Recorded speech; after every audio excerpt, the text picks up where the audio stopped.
보셈의 거꾸로 한국사 시즌 4 그 18번째 시간입니다. 이 시간에는 조선 후기 상품 화폐 경제의 발달에 대해서 살펴볼 텐데요. 외란 이후에 세금 제도, 수치 체제가 어떻게 바뀌었는지 파악해보고 그 의미와 영향을 살펴보겠습니다. 또한 조선 후기에 농업과 상공업 분야에서 어떤 변화가 있었는지, 그리고 그 변화는 어떤 의미를 갖는지 살펴보도록 하겠습니다. 16세기에 접어들면서 조선의 세금제도, 조세제도는 붕괴됩니다. 여기에 양난까지 일어나면서 국가 재정은 더욱더 악화되죠. 당연히 농민들의 생활은 힘들어질 겁니다. 그러면서 이제 조선 후기가 되면 이러한 세금 제도가 변화를 맞이할 수밖에 없는 거죠. 뭐 당연한 거 아니겠습니까? 먼저 전세, 땅에 부과되는 세금인 전세에 대해서 살펴보도록 합시다. 전세는 세종 때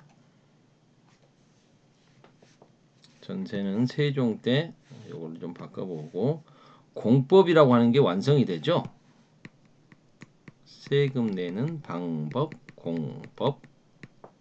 그래서 땅을 나눴어요. 전분 6등, 6개 등급으로 나누고 그 다음에 해해 년년, 해를 나눠요. 연분 9등으로 나누는 공법을 시행합니다. 그래서 땅이 좋으냐 나쁘냐에 따라서 6등급, 그 해가 풍년이냐 흉년이냐에 따라서 9개 등급으로 나눠서 세금을 부과했다는 거죠. 그런데 어때요? 이렇게 세금 부과하면 뭐 굉장히 억울함을 해소해 줄 것 같지만 실제로 이렇게 해서 걷는다는 게 쉬울까요? 어렵죠. 절차상의 번거로움 때문에 제대로 지켜지기 힘듭니다. 그래서 사실상 그 풍년과 상관없이 일결당 얼마를 걷자 이런 식으로 고정이 되는 거죠. 이게 바로 영원히 정해버렸다. 영정법입니다. 영원히 정했다. 영정법. 그래서 너무 높게 고정해 버리면 안 되겠죠. 그래서 최하 세율, 거둘 수 있는 세율 중에서 가장 낮은 걸로 좀 고정을 시켜 주면 지주의 부담, 땅 주인들의 부담은 줄어들겠죠. 그런데 이제 나중에 이것들 이 부분이 좀 뭐 그 세금을 운반하는 운송료, 뭐 수수료 이런 것들 부가세가 많이 부과돼서 농민들은 뭐 그다지 나중에는 효과는 별로 없었다고 합니다. 그다음 공납 공물을 납부하는 거죠. 특산물 내는 거. 이게 토지에 부과되는 세금이라면 이건 특산물 내는 거 아닙니까? 이게 이제 대동법으로 바뀌죠. 이 대동법은 알아둘 필요가 있습니다. 이건 백성들 삶에 정말 큰 도움을 주죠. 왜요? 그 전까지 특산물을 바치던 공납 같은 경우에는 납부되는 기준이 가가 호호 집입니다. 집. 부자든 가난한 사람이든 양반이든 서민이든 집집마다 내야 됐어요. 그런데 대동법은 부과되는 기준이 토지 면적으로 바뀐 거죠. 그러면 가난한 백성들, 토지가 없는 백성들은 이 세금을 안 내도 되는 거 아닙니까? 백성들, 서민들 입장에서는 굉장히 좋죠. 그래서 특산물을 현물로 바치던 것을 쌀이나 옷감, 동전 등으로 납부합니다. 대표적인 게 쌀이죠. 이렇게 되면 나라에서 필요한 물건 대신에 쌀이나 옷감, 동전으로 받게 되면 필요한 물건을 사야겠죠. 그 사는 사람을 공인, 세금 가지고 세금 공짜, 세금 가지고 돌아다니면서 나라에 필요한 물건을 대량으로 구입하는 공인이 등장하죠. 그럼 어떻게 되겠습니까? 이 공인은 이제 물건을 필요한 물건을 조달해 주는 오용 상인이기 때문에 곳곳에 돌아다니면서 물건을 사겠죠. 그러면 이 사람들은 조금 사는 게 아니라 대량으로 사잖아요. 그러니까 상품 화폐 경제가 발달할 수밖에 없죠. 이 사람들이 돌아다니면서 물건을 사고 사람들이 이제 대동법에 따라서 공가를 내기 위해서 자기가 갖고 있는 쌀을 시장에 내다 팔아야 되니까요. 그래서 동전이나 뭐 이런 걸로 바꾸거나 그리고 그 자기가 만든 특산물도 시중에 내다 팔아서 시장에 내다 팔아서 그걸로 또 쌀을 마련하든 동전을 마련해야 되지 않습니까? 그래서 시장이 발전할 수밖에 없죠. 그다음 군포. 군포도 역시 농민들에겐 큰 부담이었잖아요. 그래서 뭐 자기 대신에 사람을 포를 주고 사가지고 대신 세운다거나 하는 대립제, 반군 수포제 뭐 이런 것들 횡행을 했죠. 그걸 이제 다 어떻게 하는 겁니까? 군포 납부하는 걸로 좀 통일했는데 군포가 두 필이었습니다. 그걸 이렇게 한 필로 줄여주죠. 역을 균등하게 한다. 아 이거 참 균역법. 군포 두 필을 한 필로 줄여줬으니 백성들 입장에서는 이것도 굉장히 좋은 제도죠. 근데 이 문제는 이렇게 되면 군포를 걷어서 그걸로 군대를 모병을 해야 되는데 그게 안 되잖아요. 부족해지니까 당연히 부족분이 생기겠죠. 이 부족분은 결손된 부분은 결작이란 이름으로 토지 일결당 2두씩도 걷는 겁니다. 그리고 이제 좀 돈이 많은 사람들에게 선무군관이라고 하는 명예직을 줘요. 선무군관, 선무라는 거는 응원한다는 거 아니겠습니까? 군인들을 이렇게 응원해주는 군관, 장교라는 뜻이죠. 그래서 일종의 명예직을 주고 대신에 군포를 받는 거죠. 부유한 사람들한테. 이런 식으로 해서 부족한 부분을 좀 메꾸고요. 그 다음에 왕실에서도 모범을 보입니다. 왕실이 바로 걷던 세금들, 어장세, 선박세 뭐 이런 것들을 군포로 돌리는 거죠. 이렇게 위에서부터 모범을 보이고 다양한 제도를 마련해서 대신에 백성들의 세금 부담을 줄여줬다. 역시 영조는 백성들을 위한 분이군요. 백성들을 위해 여러 복지 정책을 펼친 군주임에 분명한 것 같습니다. 농촌 경제의 변화. 조선 후기에 농업 발달로 농업과 수공업, 상업 부분 이런 게 어떤 변화가 있었는지 좀 살펴볼까요? 농업 분야에선 생산력 증대를 위한 크게 농사기술의 변화가 두 가지가 있었죠. 이양법과 견종법. 이양법은 다른 말로 모내기법이지 않습니까? 그 전처럼 논에다가 이렇게 바로 씨앗을 파종하는 직파가 아니라 모를 키워서 내는 겁니다. 모를 이사시키는 거죠. 그러면 수확량이 훨씬 더 높아졌고요. 특히나 이렇게 되면은 김매기, 잡초 제거하는 김매기 작업의 노동력을 굉장히 줄일 수 있었다고 합니다. 모내기법으로 하면. 그렇게 되면 이제 그만큼 일손이 절약되니까 혼자서 넓은 땅을 재배할 수 있게 되죠. 그런 걸 광작, 넓을 광자, 광작이라고 하지 않습니까? 그렇게 남아돌게 되는 노동력 가지고 이제 다른 걸 또 재배를 하는 거죠. 상품, 작물 재배 확산. 뭐 이렇게 해서 또 벼하고 보리의 이모작도 가능해졌고요. 그럼 벼로는 주로 세금을 내고 백성들은 이 보리를 주로 먹는 거죠. 견종법이라고 하는 것은 그겁니다. 밭을 이렇게 갈게 되면 단면이 이렇게 이런 단면이 생기죠. 고랑과 이랑이 생기지 않습니까? 이 밭 고랑에다 파종하는 법을 고랑파종법, 이게 바로 견종법입니다. 이렇게 할 경우에는 그 씨앗이 한해 피해, 추위에 이렇게 잘 견딜 수가 있게 되고 바람 불거나 가물 때도 좀 도움이 돼서 농작물 보호에 유리해서 생산력이 높아졌다고 하네요. 수확량이 늘었다고 합니다. 이렇게 되니까 이제 농민 중에서도 이제 분홍들이 성장을 하죠. 그럼 이 분홍들은 이제 신분을 사거나 해서 신분을 상승해 갈 테고요. 반면에 아까 이 광작의 유행 등으로 분홍들은 굳이 이제 땅을 소작 주지 않고 자기 집 노비나 머슴을 고용해 가지고 자기 집 농사를 직영하게 됩니다. 그러면 이제 소작농들은 소작지를 잃게 되겠죠. 그래서 소작농들이 더욱더 힘들어지는 부분도 있습니다. 그래서 아예 머슴이 되거나 농촌에 남아서는 머슴으로서 남의 집 쌀이 머슴은 노비가 아니지 않습니까? 그 경제적인 계약 관계를 맺고 남의 집 일을 해주는 사람이죠. 아니면 이제 도시나 광산 이런 데로 가서 임금 노동자가 되기도 합니다.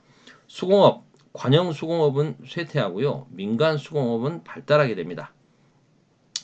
수공업자, 장인들, 공장 안에 등록된 사람들은 조선 전기에는 세금으로 어떤 특정 물건을 납부하거나 가서 관청에서 일을 해서 만들어 줬었죠. 그런데 시장이 발달하게 되니까 이제 나라에다 내는 물건은 대충 만들고 시장에서 비싸게 내는 물건에 정성을 다해서 만들어 버리죠. 그래서 이제 더욱더 민간 제품이 좋아지니 관영 수공업은 더욱더 쇠퇴하게 됩니다. 그러게 되자 이제 물주들, 돈을 가진 사람들은 이 상인들이 돈을 갖고 있는 상인들이 수공업자들에게 원료라든가 그 다음에 생산 비용 같은 걸 미리 줘버려요. 그리고 우수한 물건, 좋은 물건을 먼저 확보하려고 하죠. 먼저 대금을 줘버렸다. 다시 말해서 자기들 돈을 먼저 빌려줘서 생산하게 한다. 이런 걸 먼저 대금을 줬다 선대제라고 합니다. 선대제 수공업이 유행하게 되는 거죠. 광산 채굴업, 광산업 같은 경우에는 원래는 나라에서 운영을 하던 거 아닙니까? 나라에서 직영을 하죠. 원래는 그랬던 것이 이제 나라가 정부가 백성을 동원해서 채굴했는데 점점 백성 동원하기가 힘들어지니까 그냥 세금 받고 채굴을 허용해 주는 겁니다. 그래서 민간에게 넘기는 거죠. 민간업자에게 채굴을 넘기면 어떻게 될까요? 자기들이 정부에 정해진 광산 채굴권을 따서 뭐 하는 경우도 있겠지만 새로운 광맥을 찾아서 몰래 하는 경우들도 있죠. 그게 돈벌이 세금 안 내면 되니까 돈벌이가 훨씬 좋죠. 몰래 숨어서 채굴한다. 여러분들 어디 숨어버린 사람들 잠수 탔다는 말 하지 않습니까? 숨어서 채굴하는 거 잠체가 상행하게 됩니다. 그러자 이거 같은 경우에는 돈이 많이 들어가죠.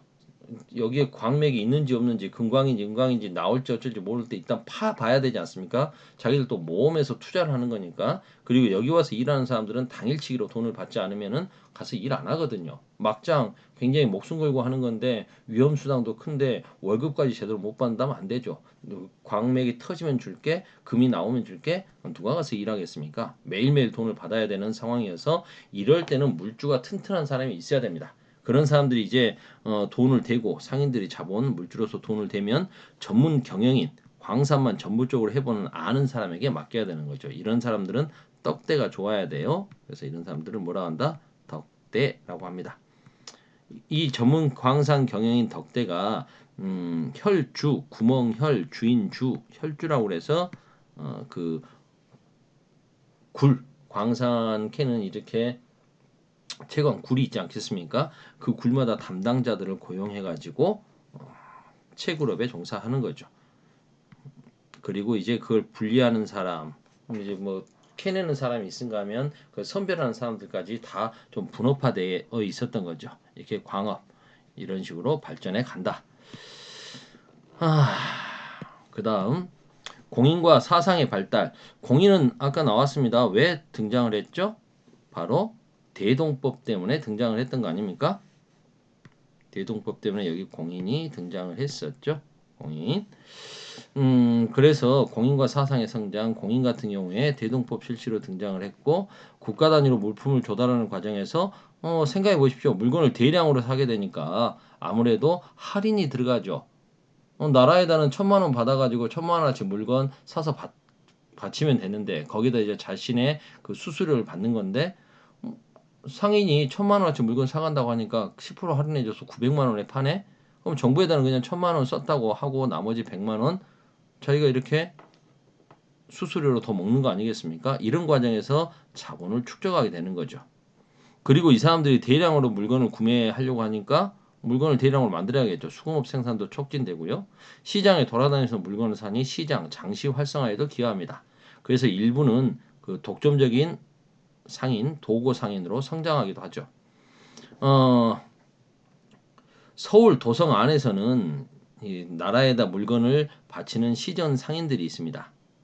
이 시전 상인들은 자기들이 그 물건을 독점적으로 나라에다 공급하는 대신에 그 물건은 자기들만 거래할 수 있는 독점권을 갖고 있죠. 아무나 장사를 해버리면 자기들이 서울 시내에서는 손해를 본다는 거죠. 그리고 이러한 것을 금난정권이라고 합니다. 금지한다, 난전을. 어지러운 점포, 가게들을 전을 금지할 수 있는 권리, 금난정권입니다. 금난정권. 그런데 정조 때 통공정책이라는 것을 펼칩니다. 시내 통공으로 유기전의 상인들 빼고 금난정권이 폐지됩니다. 그러면서 이제 사적으로 장사하는 사람들의 소상인들의 활동이 활발해지죠. 한강, 서울의 강, 경강상인, 개성, 송상, 유상, 만상, 유상은 평양, 만상은 의주, 만주하고 거래하는 상단, 내상은 동네, 일본과 거래하는 상단, 이런 사람들이 성장하게 되는 거죠. 그들 중에 일부는 또 독점적인 상인인 도고로 성장하게 됩니다. 장시, 거꾸로 하면 시장이죠. 오일장, 원래 조선 중기부터 생겼습니다만 임진왜란, 병자호란 같은 양난을 거치며 생산력이 떨어지니까 이것도 좀 주춤하다가 조선 후기에 생산력 증대와 더불어 빠르게 다시 성장을 하죠. 그래서 18세기 중엽엔 전국에 무려 1000여 곳의 장시가 있었고 그 장시 중에 일부는 상설 시장이 되었다. 항상 열려 있다는 거죠. 5일마다 여는 게 아니고. 그리고 이곳에는 객주와 여각 등의 새로운 상인들이 등장한다. 이제 장사하는 사람들, 뭐 전국적으로 상인들이 만들어지면 시장이 5일마다 열리게 되면 그것을 돌면서 장을 돌면서 장사하는 사람들이 나오죠. 장돌뱅이, 바로 보부상들이 전국의 그 상업 유통망을 연결하게 되지 않습니까? 이런 사람들은 묵어야 되잖아요. 돌면서 이렇게 얻은 것을 묵어서 장사를 해야 되고 또 나라에서 물건 그 세금으로 걷어가는 거 이거 이렇게 포구 등을 거치면서 한 묵어가야 되니까 그곳에서 이제 거래가 이루어지는 거죠. 이렇게 해서 숙박업 또 종사를 하면서 숙박업에 종사를 하면서 물건도 운송해주고 그리고 필요하면 돈도 빌려주고 이렇게 하는 것이 이제 객주와 여각입니다. 뭐 이 객주와 여각의 차이점은 여각이 훨씬 더 규모가 크죠. 좀 부피가 큰 물건들과 품목, 쌀이라든가 그 다음에 어물 이런 것들을 관리하기 때문에 이런 걸 보관할 창고도 가지고 있고 운송해줄 우마차 이렇게 마방 이런 설비까지 완성되어 있다는 점에서 여각이 좀 더 규모가 크다고 할 수가 있겠습니다. 기본적으로는 운송, 숙박, 금융업 이런 것들이 등장을 했다. 대외 무역이 활발하게 전개되다. 이건 좀 지도를 보면서 설명하는 게 좀 더 나을 것 같아요. 그러면 지도를 한번 다음 페이지에다 그려볼까요? 한반도 지도를 빠르게 좀 그려봅시다.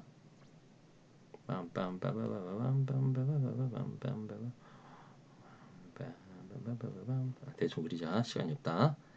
자, 여기가 한양이죠. 한양에 있는 상단을 서울 강을 무대로 한다. 경강상인. 이 사람들은 이제 그 세곡 운반선까지 배까지 가지고 있어가지고요. 전국에 바다 물길을 이렇게 연결해서 세금도 운송하고 그걸 가지고 또 장사도 하고 뭐 이런 사람들이고요. 평양에는 버들류 나무가 유명하죠. 그래서 버들류, 유상. 그리고 의주는 만주하고 거래하지 않습니까? 그래서 만상. 이 사람들은 그 중국과 그 무역을 함에 있어서 그 홍삼, 그 인삼 독점권을 따내 가지고 엄청나게 부자가 되는 사람들이고요. 그 다음에 일본과 그 기위약조 광해군 때 맺지 않습니까? 그러면서 일본과 다시 무역이 활발해지니까 동네를 무대로 했던 사람들 내상.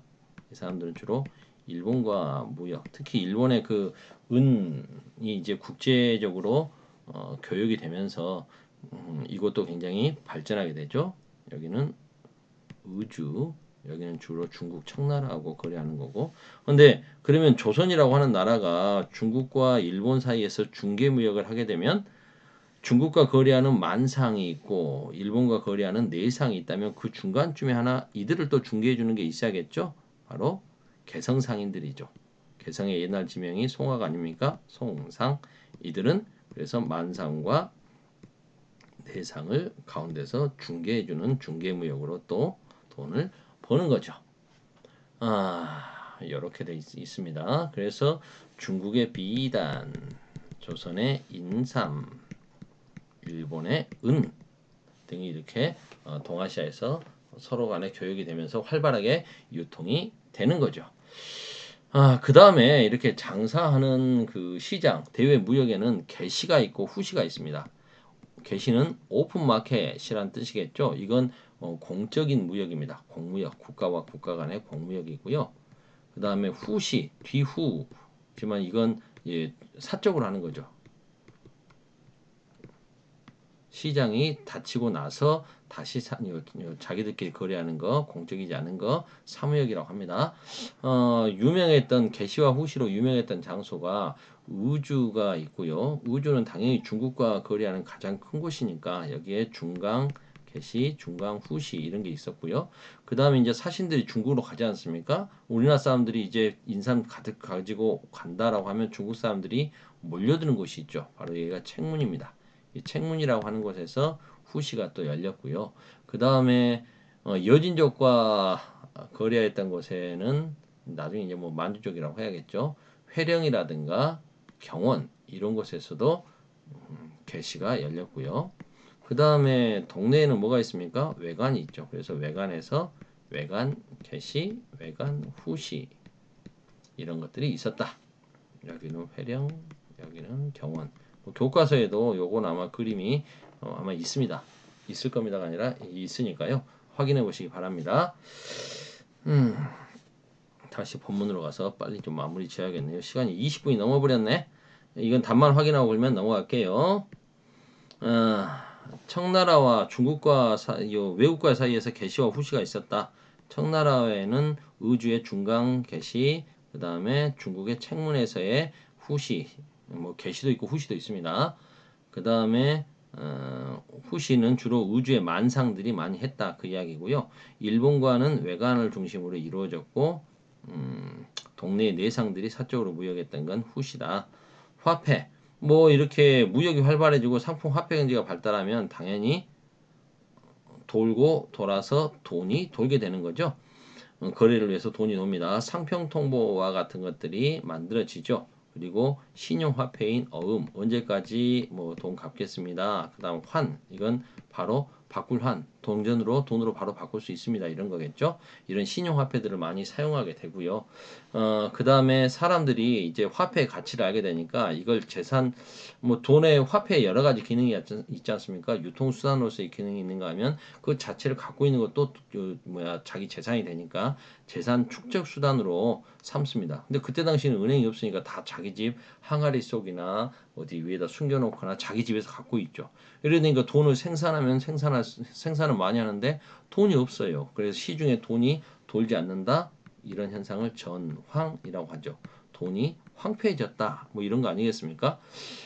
실제로 구리값이 많이 올라가지고 동전의 그 재료가 되는 구리값이 많이 올라가지고 생산을 많이 못했던 것도 있고요. 사람들이 재산 축적 수단으로 써버리다 보니까 그래서 이렇게 많이 부족해졌던 것도 있습니다. 그러다 보면 이제 무슨 문제가 생깁니까?